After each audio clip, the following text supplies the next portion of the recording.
If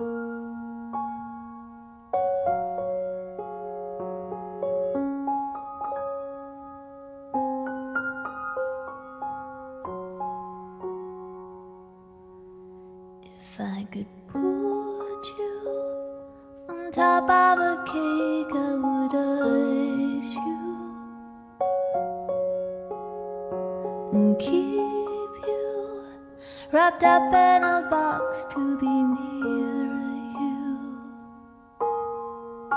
If I could,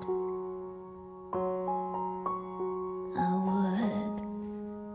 If I could touch you again with my